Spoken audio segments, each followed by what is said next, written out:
Welcome back sir. ಅವ್ರ ಬಾಲ್ಯದ ಅನುಭವವನ್ನ ಹೇಳ್ಕೊಳ್ಬೇಕು ಅಂತ ಕಾಯ್ತಿದ್ದಾರೆ. ಅಫ್ಕೋರ್ಸ್ ಮೈಸೂರವ್ರಿಗೆಲ್ಲ ಒಂದು ಹೆಮ್ಮೆ, ಅದು ಎಷ್ಟು ಹೇಳಿದ್ರು ಕಡಿಮೆನೆ, ಮಾತುಗಳಲ್ಲಿ ಮುಗಿಯೋದೇ ಇಲ್ಲ ಅದು. ಸರ್ ಹೇಳಿ.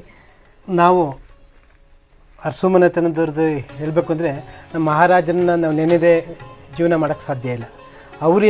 ಅವರು ನಮಗೆ ಸಹಾಯ ಮಾಡಿದಂಥ ಅವ್ರು ಕೊಟ್ಟಂಥ ನೆರವಿನಿಂದ ಈ ಇಂದು ನಾವು ಒಂದು ಸ್ಥಾನಮಾನಕ್ಕೆ ಬಂದಿದ್ದೀವಿ.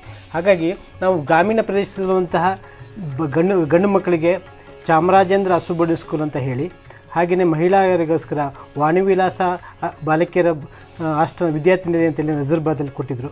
ಅದರ ಮುಖಾಂತರ ಅನೇಕ ವ್ಯಕ್ತಿಗಳು ಗ್ರಾಮೀಣ ಪ್ರದೇಶದಲ್ಲಿ ಬಂಥ ಪ್ರತಿಭಾನ್ವಿತ ವ್ಯಕ್ತಿಗಳು ಒಂದು ಇದಕ್ಕೆ ಬರೋಕ್ಕೆ ಸಾಧ್ಯ ಆಯಿತು, ಒಂದು ಪ್ರಮುಖ ವಾಹಿನಿಗೆ ಬರೋಕ್ಕೆ ಸಾಧ್ಯ ಆಯಿತು, ಸರ್ಕಾರಿ ಹುದ್ದೆಗಳು ಪಡೆಯೋಕ್ಕೆ ಸಾಧ್ಯ ಆಯಿತು. ಅದೇ ರೀತಿ ನಾವೆಲ್ಲ ಅಲ್ಲಿ ಹಸು ಬೋರ್ಡಿಂಗ್ಗಳು ಇರೋ ಸಂದರ್ಭದಲ್ಲಿ, ಇನ್ನೂ ನಾವು ಹಾರ್ಡ್ವಿಕ್ ಸ್ಕೂಲಲ್ಲಿ ಓದ್ತಾ ಇರೋ ಸಂದರ್ಭದಲ್ಲಿ ಏನು ಮಾಡ್ತಾಯಿದ್ದೋ ಅಂದರೆ ನಾವು ಕೆ ಆರ್ ಸರ್ಕಲ್ ಮೇಲೆ ಬರುವ KR ಹಾಸ್ಪಿಟ್ಲಲ್ಲಿ KR ಸರ್ಕಲ್ ಮುಖಾಂತರ KR ಹಾಸ್ಪಿಟ್ಲಿಗೆ ಹೋಗ್ತಿದ್ದೋ. ಅಲ್ಲಿ ಒಂದು ಸಲ ಕೂತಿರ್ಬೇಕಾದ್ರೆ ಸಜ್ಜೆ ಮೇಲೆ ಕೂತ್ರೆ ಸಜ್ಜೆನೇ ಬಿದ್ದೋಗ್ಬಿಡ್ತು. ನಮಗೆ ಏನು ದುರಂತ ಏನಾಗಲಿಲ್ಲ. ನಂತರ 1990 ನಂತರ ನಾವು ME ಬಂದಾಗ 91 ಒಂದು ಇದು ಹೇಳಲೇಬೇಕಾಗತ್ತೆ. 1991 ಫೆಬ್ರವರಿಯ ಮೊದಲ ವಾರ ಇರ್ಬೋದು, ಶುಕ್ರವಾರ ಅಂದು ಮಾನಸಿಕ ಗೊತ್ತಿಲ್ಲ, ನಮ್ಮ ರಾಜ್ಯಶಾಸ್ತ್ರದಲ್ಲಿ ಸ್ನಾತಕೋತ್ತರ MA ಮಾಡುವ ಸಂದರ್ಭದಲ್ಲಿ ಮೈಸೂರು ವಿಶ್ವವಿದ್ಯಾಲಯ ರಾಜ್ಯಶಾಸ್ತ್ರ ವಿಭಾಗದಲ್ಲಿ ಒಂದು ವಿಚಾರಣಾ ಸಂಕಿರಣ ಮಾಡ್ತು. ಇದು ಒಂಥರ ಭಾಳ ಮುಖ್ಯವಾದಂಥ, ನನ್ನ ವಿಜಯವೊಂದಲ್ಲೇ ಮುಖ್ಯವಾದ ವಿಚಾರ ಸಂಕಿರಣ ಇತ್ತು. ಆವಾಗ ಚಾಮರಾಜನಗರದ ಸಂಸದರಾಗಿಂಥ ವಿ ಶ್ರೀನಿವಾಸಮೂರ್ತಿಯವರು, ಅಂದಿನ ನಮ್ಮ ಮೈಸೂರು ಲೋಕಸಭಾ ಸದಸ್ಯರಂತ, ಆಗ ಮೈಸೂರು ಕೊಡಗುವಂತೆಲ್ಲ ಮೈಸೂರು ಜಿಲ್ಲೆಗೆ ಒಂದು ಸಂಸದರಿದ್ದರು. ಆಗ ಶ್ರೀಕಂಠ ನರಸಿಂಹರಾಜ ಒಡೆಯರು ಸಂಸದರಾಗಿದ್ದರು. ಆ ಸಂದರ್ಭದಲ್ಲಿ ವಿ ಶ್ರೀನಿವಾಸಮೂರ್ತಿಯವರು ಬಂದಾಗ ಜಂಗುಳಿ ಇತ್ತು. ಆದರೆ ನಮ್ಮ ಒಡೆಯರು ಬಂದಾಗ ಯಾರೂ ಇರಲಿಲ್ಲ, ಬಂದು ನಿಂತಿದ್ರು. ನಾನು ಆವಾಗ ತಾನೇ ಪ್ರಥಮ ME ಹೋಗ್ತಾ ಇರೋ ನಮಸ್ಕಾರ ಮಹಾಸ್ವಾಮಿ ಅಂತ ಅಂದೆ. ಇಂಥವ್ರು NP ಚಂದ್ರರಾಜರ್ಸ್ ಅಂತ ಇದ್ರಲ್ಲ, ಅವ್ರ ಅಕ್ಕನ ಮೊಮ್ಮಗ ಅಂತೇಳಿ. ಆಯಿತು, ಸಂತೋಷ, ಇಲ್ಲಿದ್ದೀನಿ ಅಂದರೆ ನಾನು ಹಸು ಬೋರ್ಡಿಂಗಲ್ಲಿದ್ದೀನಿ ಅಂತ ಅಂದೆ. ಮಾತಾಡ್ತಾ ಇರೋ ಸಂದರ್ಭದಲ್ಲಿ ಮಾತಾಡ್ತಾಯಿದ್ದು. ಹಾಗಾಗಿ ನಾನು ಗಮನಿಸಿದಾಗ ಅವರ ಶರ್ಟಿನ ಗುಂಡಿ ಬಿಚ್ಚೋದಾಗ ಅವ್ರಿಗೆ ಬನೀನ್ ಹಾಕಿಲ್ಲ, ಹೊಕ್ಕಳ ಕಾಣಿಸ್ತಾಯಿತ್ತು. ನನಗೆ ಯಾಕೆ ಮುಜುಗರ ಆಯಿತು. ಮಹಾಸ್ವಾಮಿ ಅಂತಂದೆ. ಏನು ಪರವಾಗಿಲ್ಲ ಹೇಳಪ್ಪ ಮರಿ ಅಂತ. ಅವರು ಯಾವುದೇ ಮೈಸೂರು ಮಹಾರಾಜರೇ ಆಗಲಿ ಏಕವಚನದಲ್ಲಿ ಕರೆಯಲ್ಲ, ಅವರನ್ನು ಬಹುವಚನ. ಏನು ಮರಿ ಹೇಳ ಮಹಾಸ್ವಾಮಿ, ನಿಮ್ಮ ಬಟ್ಟೆ ಅಂತ. ಏನು ಬಟ್ಟೆ ಅಂತ ಅಂದರು. ಬಟ್ಟೆ ಅಂದೆ. ಏನು ಕೊಳೆ ಹಾಕಿದೆಯಪ್ಪ ಅಂದರು.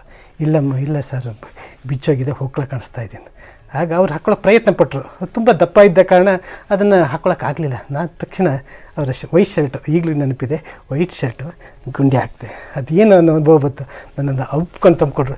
ನನಗೆ ಯಾವ ಅನುಭವ ಅಂತ ಈ ಕ್ಷಣದಲ್ಲೇ ಬೆಣ್ಣೆ ಮೇಲೆ ಬಿದ್ದರೆ ಯಾವ ರೀತಿ ಅನುಭವ ಆಗುತ್ತೆ, ಆ ರೀತಿ ಅನುಭವ ಆಯಿತು. ಆ ಕ್ಷಣದಲ್ಲಿ ಅದೆಲ್ಲ ಆಯಿತು. ಆಮೇಲೆ ವಿಚಾರ ಸಂಕಿರಣ ಆಯಿತು. ವಿಚಾರ ಸಂಕಿರಣ ಅಂದರೆ ಎಲ್ಲರೂ ಸಹ ಈಚೆ ಬಂದರು. ನಾನು ನನ್ನ ಸ್ನೇಹಿತ ಇನ್ನೊಬ್ಬರು ಆಚೆ ನಿಂತಿದ್ದು. ದೂರದಿಂದ ನೋಡಿದಂಥ ಇವರು ಶ್ರೀಕಂಠ ನರಸಿಂಹರಾಜ ಒಡೆಯರು ಹಿಂಗೆ ಕರೆದು ಬಾ ಮರಿ ಅಂದರು. ನನಗೆ ಭಯ, ಏನೋ ಶರ್ಟ್ ಗುಂಡಿ ಹಾಕಿದ್ಕೇನೋ ಬೇಜಾರು ಮಾಡ್ಕೊಂಬಿಟ್ರೇನೋ, ಅಷ್ಟು ಮುಂದೆ ಜನದ ಹಾಕಿದ್ದಾನೆ ಅಂದ್ಬಿಟ್ಟು, ಮಹಾಸ್ವಾಮಿ ಅಂದೆ. ಎಲ್ಲಿ ಹೋಗ್ಬೇಕು ಅಂತಂದೆ. ಇನ್ನು ಸರಸ್ವತಿ ಮನೆ 13ನೇ ಮೇನಲ್ಲಿ ನಮ್ಮ ತಾತನ ಮನೆ ಅಂತ ಅಲ್ಲಿ ಹೋಗ್ಬೇಕು ಅಂತ. ಬನ್ನಿ ನಾನು ಬಿಟ್ಕೊಡ್ತೀನಿ ಅಂತ ಅಂದರು. ಬೇಡ ಮಹಾಸ್ವಾಮಿ, ನಿಮ್ಮ ಜೊತೆ ಕೂತ್ಕೊಳ್ಳೋಂಥ ಯೋಗ್ಯತೆ ನನಗಿಲ್ಲ ಅಂತ ಅಂದೆ. ಇಲ್ಲಿ ಕೂತ್ಕೊಂಬರಿ ಅಂತ ಅಂದರು. ಅವರ ಎಲ್ಲ ಕಾರುಗಳು ನಂಬರು 1953, 1953 ಹುಟ್ಟೋದ್ರಿಂದ ಎಲ್ಲ ಕಾರು ಜಿಪ್ಸಿ, ಮಾರುತಿಯವ್ರದ್ದು ಜಿಪ್ಸಿ ಕಾರ್ ಇತ್ತು. ಸಂಸದಾದರೂ ಸಹ ಜಿಪ್ಸಿ ಕಾರ್ನಲ್ಲಿ ನನ್ನನ್ನು ಶರವೇಗದಲ್ಲಿ, ಎಷ್ಟು ಅಂದರೆ ಡ್ರೈವಿಂಗ್ ಫ್ಯಾಷನ್ ಅಂದರೆ ಭಾಳ ಅದ್ಭುತವಾದಂಥ ಡ್ರೈವಿಂಗ್ ಫ್ಯಾಷನ್ ಕ್ಷಣಾರ್ಧದಲ್ಲಿ ನಮ್ಮ ಸರಸ್ವತಿಪುರಂಗೆ ಬಿಟ್ಕೊಟ್ರು. ಆಮೇಲೆ ಆ ಮಧ್ಯದಲ್ಲಿ ಒಂದು ಮಾತಾಡಿದ್ರು, ನಿಮ್ಗೆ ಏನಪ್ಪ ನೀ MA ಮುಗಿದ ಮೇಲೆ ಏನಾಗಬೇಕು ಅಂದ್ಕೊಂಡಿದ್ದೀಯ ಅಂತ ಅಂದ್ರೆ, ನೋಡೋಣ ಸರ್ KS ಅಂತ ಬರೆದತ್ತು, ನಾನು ಲೆಕ್ಚರ್ ಆಗಬೇಕು ಅಂತ ಆಸೆ ಇದೆ.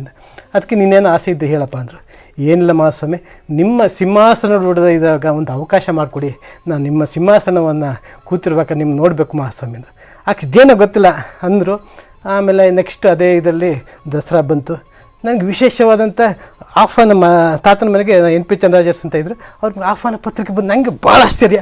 ಒಬ್ಬ ಸಾಮಾನ್ಯ ವ್ಯಕ್ತಿಗೆ ಒಂದು ಆಹ್ವಾನ ಪತ್ರಿಕೆ ಅರಮನೆಯಿಂದ ಬಂತು ಅಂದಾಗ ತಗೊಂಡು, ಆವಾಗ ನನ್ನ ಡ್ರೆಸ್ ಇಲ್ಲ, ನಮ್ಮ ಸಂಬಂಧಿಕರ ಡ್ರೆಸ್ ತಗೊಂಡು ಅರಮನೆಗೆ ಹೋದೆ.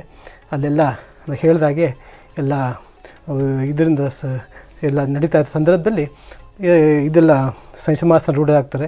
ಸಿಂಹಾಸನ ರೂಢಾದಾಗ ನಾನು ನಮಸ್ಕಾರ ಮಾಡಬೇಕು. ಅಷ್ಟೊತ್ತಿಗೆ ನನ್ನ ಸಂಬಂಧಿಗಳು ಈಗಲೂ ಇದ್ದಾರೆ, ಹೆಸರು ಹೇಳೋದು ಬೇಡ, ಅವರನ್ನು ತಡೆದ ತಕ್ಷಣ ನನಗೆ ಆಕಾಶವೇ ಕಳಚಿ ಬಿದ್ದೊಂದಾಗಾಯಿತು. ಯಾರು ನೀನು, ಯಾಕೆ ಬಂದೆ ಅಂತ ಹಂಗೆ ಏಕವಚನದಲ್ಲಿ ಕೇಳಿದ್ರು. ಅದಕ್ಕೆ ಶ್ರೀಕಂಠ ನರಸಿಂಹರಾಜ ಒಡೆಯರು ಎಷ್ಟು ಅಂದರೆ ಅವ್ರಿಗೆ ಹಿಂಗೆ ಅಂದರು ತಡಿಬೇಡಿ ಅವ್ರನ್ನ ಅಂತ ಹಿಂಗೆ ಬಂದು ಕರೆದ್ರು. ನನಗೆ ದೇವರೇ ನನ್ನ ಕರೆದಂತ ಆಮೇಲೆ ನಾನು ಕೊಟ್ಟಂಥ ಕಪ್ಪ ಕಾಣಿಕೆ ಅಂತ ಈ ಬಿಳಿ ಕರ್ಚಿಫ್ಲಿ ಇಟ್ಕೊಂಡಂಥ ಇದನ್ನು ಸ್ವೀಕರಿಸಿ ಹಾಕಿದ್ರು. ಅದು ನನ್ನ ಮರೆಯಲಾರದ ಘಟನೆ ಅದು. ಹಾಗಾಗಿ ಅಂಥ ಒಂದು ಇದನ್ನು ನನ್ನನ್ನು ಖಾಸಗಿ ದರ್ಬಾರ್ ನೋಡಿದೆ. ಅಂತಹ ಮಹಾರಾಜರು ನನ್ನ ತದನಂತರ ಅವರು ನನ್ನ ಎಮ್ಮೆ ಮುಗಿದ ತಕ್ಷಣ ತಾವು ಪಿ ಆಗಿ ಬನ್ನಿ ಅಂತ ಯಾರ ಮುಖಾಂತರ ಹೇಳಿ ಕಳಿಸಿದ್ರು. ಆದರೆ ಈ ಒಂದು ದುರಂತ ಅಂತಂದರೆ ನಾನು 4 ಬಾರಿ ಅವರ ಭೇಟಿ ಮಾಡೋಕ್ಕೆ ಹೋದೆ. 92ರಲ್ಲಿ ನಾನು ಎಮ್ ಎ ಮುಗಿಸ್ದೆ ರಾಜ್ಯಶಾಸ್ತ್ರದಲ್ಲಿ. 4 ಬಾರಿ ಅವ್ರ ಮನೆಗೆ ಹೋದೆ.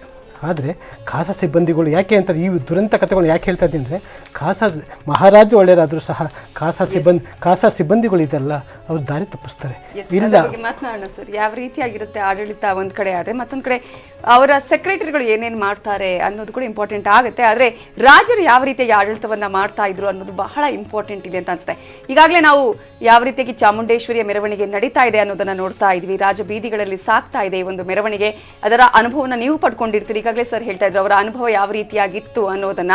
ನಿಮ್ಮ ಅನುಭವವನ್ನು ಕೂಡ ನೀವು ನಮ್ಮ ಜೊತೆ ಹಂಚಿಕೊಳ್ಬಹುದು. ಆ ಒಂದು ವೈಭವವನ್ನು ಕಣ್ತುಂಬಿಕೊಂಡ ಬಗೆ ಹೇಗೆ, ಇವೆಲ್ಲವನ್ನ ಕೂಡ ನೀವು ನಮಗೆ ಕರೆ ಮಾಡಿ ಮಾತನಾಡಬಹುದು ಚಿಕ್ಕ ಬ್ರೇಕ್ ಆದ್ಮೇಲೆ.